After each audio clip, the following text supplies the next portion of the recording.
Hello everybody, DeadHatz here, and in my last video I discussed the current issues I see in analog horror. Now, that isn't a must-watch before this video.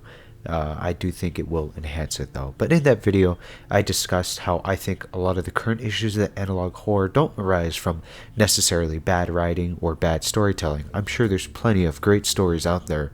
I think the issue was the fact that a lot of it appeared samey or basically like the part of the same project. Your writing could be very good, but if it looks too much like something that's already been done, then any amount of interest that me personally and I know some other people have in it may cause them not to finish your series. But I had some people ask me, what do you think, DeadHatz, is the most unique analog horror series out there? And today we're going to discuss it. It's Paradef. Those of you who have seen my obscure analog horror video may recognize this one as one of the ones I talked about in there for a brief moment of time. But since then they have produced a lot more content, and I feel it is time we take a deep dive into Paradef. DeadHatz. There are two things that must be understood about Paradef to get the full picture of the series. Paradef is a relatively new series in the analog horror sphere that has proven itself to be almost an anomaly in the entire genre. I had to rewrite the script about 4 times to really capture what's so special about it, and it can be seen upon a glance at the series. The stylization doesn't fit the norm of the genre, and it takes place in modern day rather than in the 70s and 80s, which is the usual time period for an analog horror series. One of the things you have to understand is what exactly makes Paradef analog horror. The reasoning is that when you look at any other analog horror, it can be seen almost right away that it is analog horror due to its stylization or time period, whereas in Paradef you have to kind of look into the story to truly understand why. As with any other horror web series on YouTube, the story is given in bites and has to be pieced together via the videos and clues given by the creator. But one thing is constant, and that is the existence and importance of a particular item in this series. This item being a Kodak 1958 scope meter, which is an old camera that is actively used to film some of the videos on the channel. The camera seems to be a sort of focal point throughout the story. It's classified as an afflicted item, which is something we'll get to when I discuss story. But this camera seems to be causing a lot of the story events and conflict brought about. It is the horror. Uncovering its old tapes is part of the story, along with the characters utilizing the camera to fix the conflict in the story. This camera is what makes this series work as analog horror. Many might take a glance at the channel and may not see it as analog horror, but by doing this, they're limiting what analog horror can be and continuing the limitations of the scope of analog horror. One can watch many analog horror videos and immediately recognize it by its stylization, but if one were to exclude Paradef from this genre, then they're attributing to the lack of innovation in the genre, which is something I talked about as an issue. And that is why Paradef, I believe, is classified as analog horror.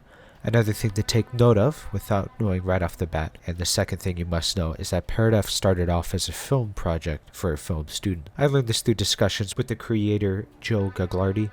I really hope I pronounced that right.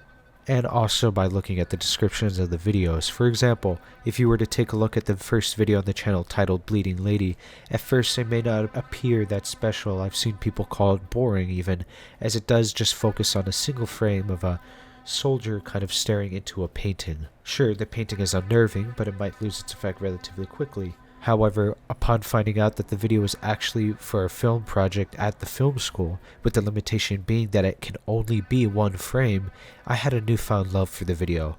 Now understanding why only one frame was used, as it wasn't an artistic decision that I kind of disagreed with, but instead a limitation put onto the creator.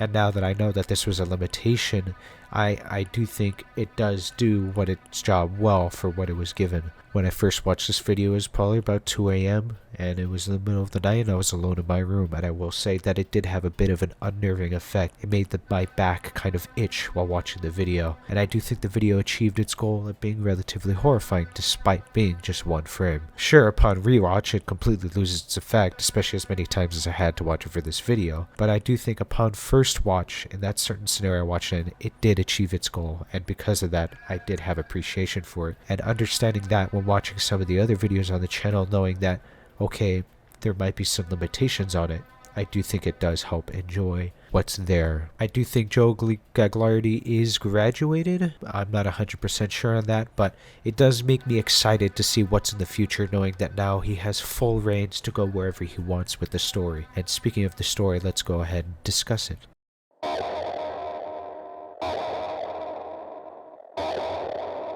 The story of Paradef is still very early and can change from what I'm saying here, but I find this series easiest to explain all together rather than going episode by episode as I usually do.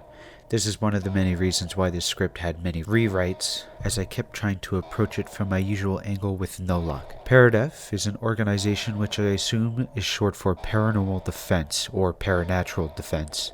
The story seems to follow an organization as they try to acquire objects known as afflicted objects. These objects have paranormal abilities surrounding them and can create something known as dead zones. Dead zones, as defined in, Dead Zone Incident, the short film, are areas made uninhabitable due to the afflicted objects. Whether this is because it can kill people in its radius or harm them or annoy them in some way to make them leave is unknown, but seeing as the word is dead zone, I can assume it is the first option. Special agents or soldiers are sent in to collect each object, and they each have their own ranking system in the organization, but the term for each agent is usually canary. These guys will gather objects and bring them into the archives.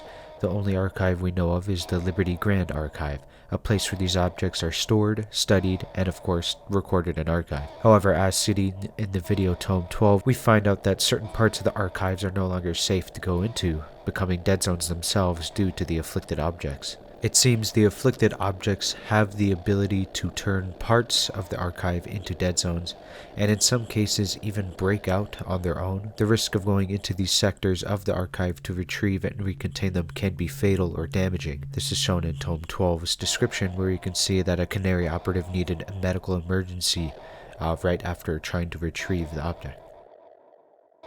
While Paradef does show off many of the objects in question, such as a painting, a radio or recording type object, the one that seems to stand out the most and shows to perhaps be the focal point of the story is the Kodak camera mentioned earlier in the video, as it's had the most appearances out of any other object in the series. The camera itself is introduced in a video called Spot, in which we see a recording shot by it, ending with a hooded figure, who perhaps controls the camera or lives inside of it. Perhaps this stranger is the root of the paranormal properties found within the camera.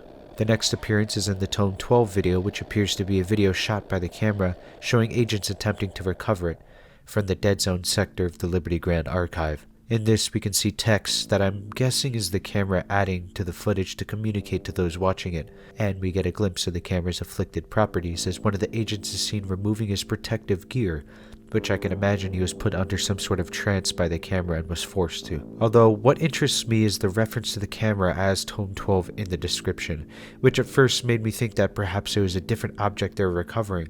However, in the Spot video we see it as the Canary operatives who refer to the camera as Spot, and the text in the description of Tome 12 seems a lot more formal, meaning likely Tome 12 is the real name of the camera. The appearance of the hooded figure in the video further proves that I do think the camera is the object responsible for the events shown in the video. And finally, the entire short film revolves around the same camera as the main object, and it does happen after Tome 12 as we can see in the dates, meaning that somehow the camera was able to break containment and create another dead zone. It looks like maybe there was some sort of field test being done with the camera, but it forced one of the operatives into a trance to kill another, which we have seen in Tome 12 is one of the powers of the camera. Majority of the short film is set up for the future, as it seems 1-5 picked up the camera, but I'm unsure if he was under control of the camera or not, or if he had his own motives. The camera itself seems to have a lot of things in store of the future, as we can see in the afflicted telemetrics and Canary 1-5's point of view. The final episode shows that the Dead Zone incident happened months before it, and we can see that Paradef is on high alert, as I'm assuming Canary 1-5 may have gone rogue with the camera. And that's the story so far. However, there are other tidbits and lore bits to pick up while watching it. We know that the objects have the ability to affect telemetrics. Telemetry is the process of recording and transmitting readings on an instrument. Basically, when you see the different frequencies that they're talking to, one of them is always labeled as AFREC, which I'm assuming is short for afflicted frequency, meaning that these are the frequencies that the certain object is communicating through. Further evidence of telemetry being afflicted by the objects is seen in ACE, as we can see the sort of camera system that they wear on their heads is noticing something in the dark that we cannot see, but it is picking up. But we do know it is real, as it did likely lead to the end of the other officer seen in the ACE video. Paradef is only just beginning and already shows a great deal of innovation in a genre that seems stubbornly confined to one sort of style or aesthetic. It tackles something seen before, an organization that acquires paranormal items to keep the world safe, which may sound similar to SCP, but this is in a new form, a new genre, run of analog horror and following a single storyline rather than several disconnected wiki pages of different entities that can be found in the facility. This, combined with Paradef switching between low quality footage captured by the camera and the crisp footage captured by the operatives, can lead to excellent lighting and shots, and not to mention the score of the series can be, it makes it almost feel as though you're watching a Netflix show or film. It makes it feel a lot more high budget, not done by just simply one guy or his friends, which is something that I hope to strive for in my future projects. The ability to hide story and to segment it without the use of Morse code, ciphers, or hidden links, which is very common in the genre, is also something I do enjoy. We're giving the story through pieces, and the puzzle doesn't come together completely as we need more information. Being able to figure out the series just simply comes from intuition or your own knowledge rather than having to have a lot of knowledge on cryptography. Instead, it's just simply trying to put the storyline together to be coherent, which is something I just attempted to do, but I may be incorrect. Another excellent thing to point out is, for those of you wondering about the music used in this video, a lot of it actually came from the Paradef series. These are original scores created just for use in Paradef, which I think is something that is really awesome. I hope that one day I can get a series with my own original music.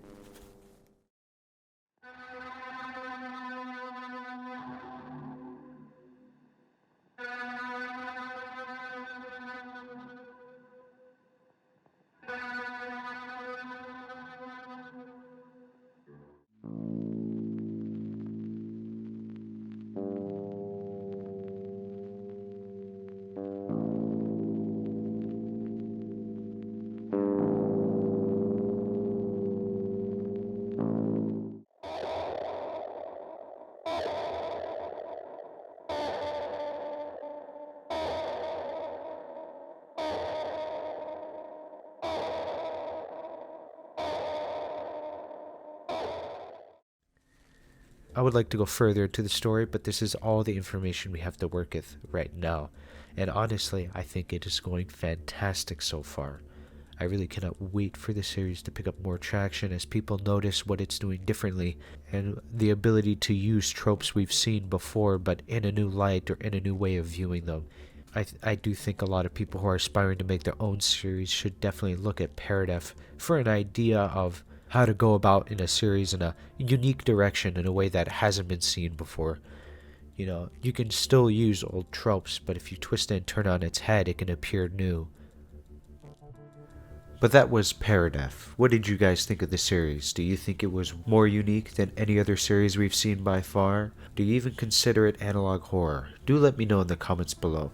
And if you have any other series you want me to check it out, do please send it there, as I will probably check it out. Also, quick note, I do have a second channel now called DeadHatzDos. Dos is 2 in Spanish, so it's DeadHatz 2, but Dos in Spanish. Basically, I cover a lot of gaming related stuff. Content is a lot more common out there because it's easier to make. And, if you like gaming, you might want to check it out. I might talk about some interesting subjects in the future. But do stay tuned. I do have more coming. I know I kind of took a month off, but the job I work has to do a lot with accounting and auditing, so we play it by the fiscal year a lot. But in the meantime, do enjoy the rest of my content I have on my channel. I work very hard on this.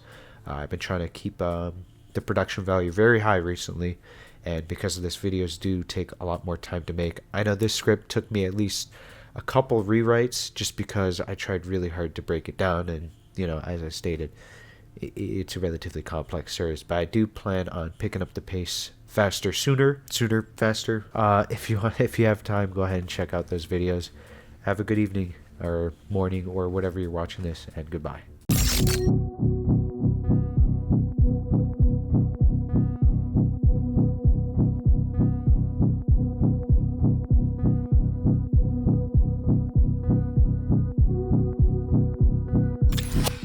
Subscribe to DeadHatz or you'll die tomorrow.